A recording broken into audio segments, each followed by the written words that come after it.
Hello geng, apa khabar? Hari ni kita ke Kota Baru Perak. Okey geng, sekarang ni saya ikut jalan shortcut daripada Batu Gajah ke Kota Baru.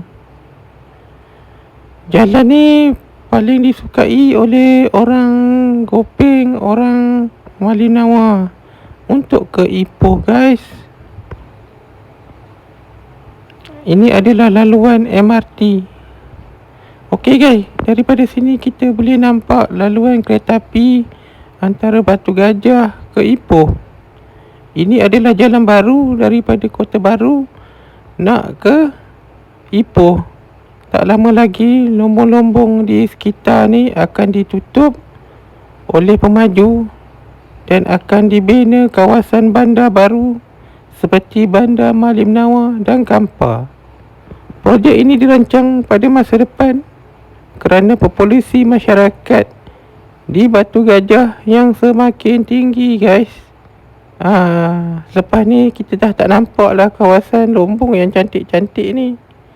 Pada masa sekarang kawasan ni untuk pembinaan dan juga penternakan itik dan juga ikan tilapia yang paling besar.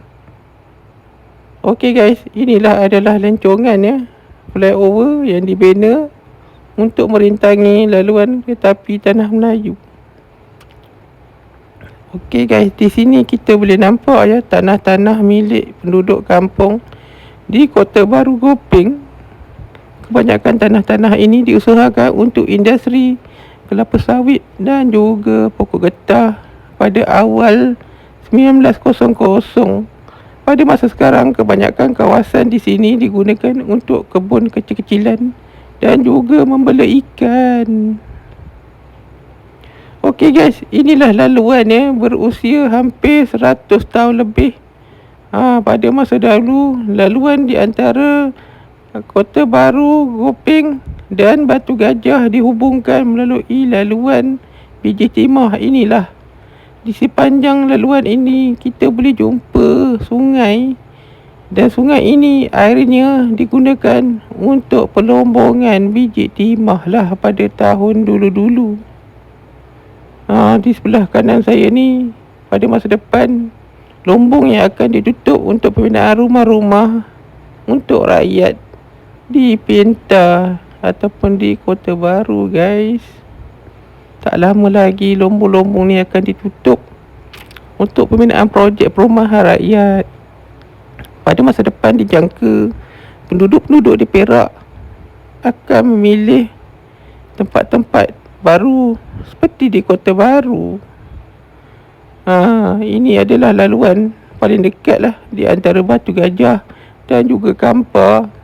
Dari sini anda tidak perlu melalui jalan yang jauh seperti jalan di antara Batu Gajah ke Tanjung Tok Alang. Daripada sini anda hanya memerlukan masa 20 minit untuk sampai ke Ipoh daripada Kampar. Ini dikira jalan pintas lah pada masa depan.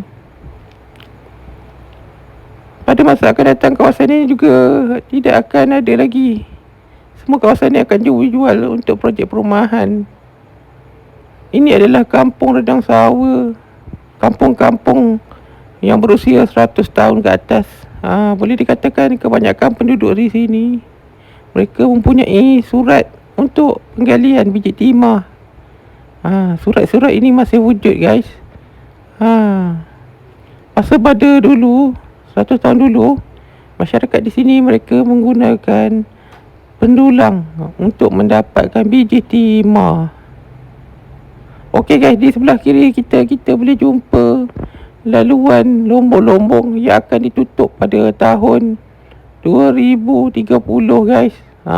Ini semua tanah-tanah yang telah dijual kepada pemaju. Tak lama lagi pelombongan dan lombong di Kintar ini akan ditutup untuk memberi laluan kepada perumahan yang lebih menguntungkan kerajaan negeri. Sebab itulah di Itali, di London, tanah dah pupus sebab dah dibina bangunan. Okey guys, di sini adalah laluan baru ya. Dibina oleh JKR. Pada masa depan tempat ini akan menjadi bandar seperti bandar kampung. Kebanyakan masyarakat di sini bekerja di kawasan pertanian. Ini adalah ladang solar di Gopeng, Kota Baru. Ladang solar ni sangat luas ya. Berkeluasan hampir separuh daripada kota Bandaraya Ipoh. Ia dibuat untuk tujuan industri pada masa depan kerana kawasan ni belum ada lagi pencawang yang besar seperti di Ipoh. Ini adalah kampung Kota Baru. Kampung ni sangat cantik. Kampung ni pada masa akan datang juga akan dimajukan. Di sini juga kita boleh datang ke satu makam Saya pun dah lupa namanya, tapi makam ni memang makam legend. Okey guys, inilah kalau orang nak pergi Kopeng, mereka boleh ikut sini atau Kota Baru. Tapi jalan ni malam-malam pada tahun 70-an, 60-an berhantu. Sini banyak langsui dan juga penenggal polong. Tahun 70-an lah. Sekarang ni dah tak ada sebab dah ada lampu jalan. Dulu gelap, tak ada apa. Boleh dikatakan di sini dulu ada harimau ataupun kucing. Okey guys, sekarang ni saya dah sampai ke Kampar. Ini adalah laluan alternatif lah daripada Kota Baru ke Kampar. Tak jauh lah, dalam 3-4 kilo. Okey guys, sekarang ni saya dah nak sampai ke kawasan Kinta. Okey geng, jumpa lagi geng, bye bye.